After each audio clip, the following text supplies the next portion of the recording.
Today I'm going to show you how to make the fluffiest, tastiest protein pancakes that are packed with lots of healthy ingredients. They're so good you wouldn't even know that they're good for you. First thing we're going to do is make the maple yogurt topping to serve with the pancakes. In a bowl, add half a cup of Greek yogurt.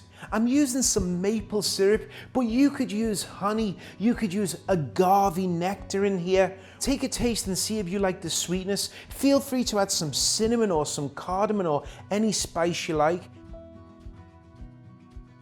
When it comes to oats, we have old-fashioned oats and gluten-free oats. We're using gluten-free today. Going to be using about 2 cups of the oats. I'm going to add them to the food processor.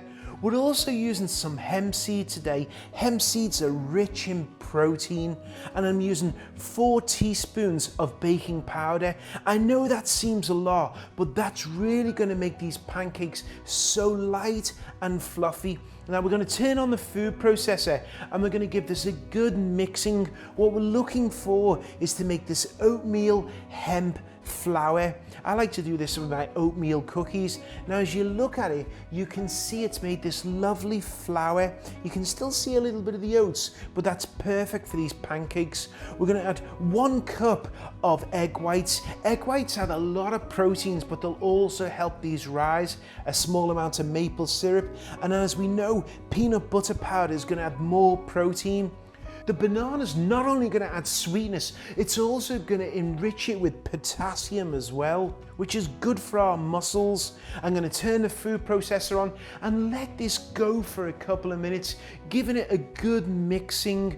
When you take the top off, it will be the thickness of a Greek yogurt. Now you've got the mixture together. To test the pan's hot enough, just add a drop of water and you can see it sizzling.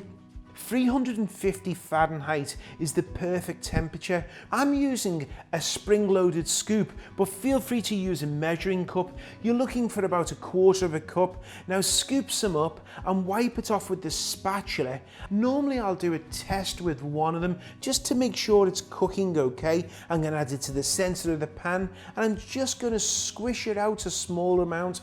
We want to cover these and let them cook for about 45 to 60 seconds. The reason I cover it is because that causes a steaming process.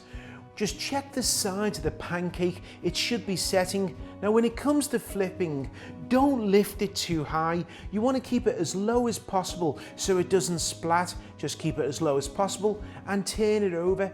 Look at that even golden color. That's because we oiled the pan, we didn't spray it. Check the center of the pancake. If it springs back, that's a sign that it's cooked.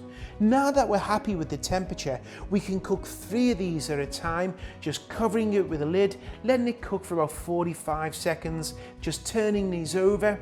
And once again, let them cook for about another 45 to 60 seconds. Just press the center. If it springs back, you know it's ready. And keep them warm at the oven at 200 Fahrenheit. To serve these, I like to serve them with some fresh fruit and that yogurt. You have the nice fluffy pancake, the bright fresh fruit and that creamy sweet yogurt sauce. What a great way to kickstart the day.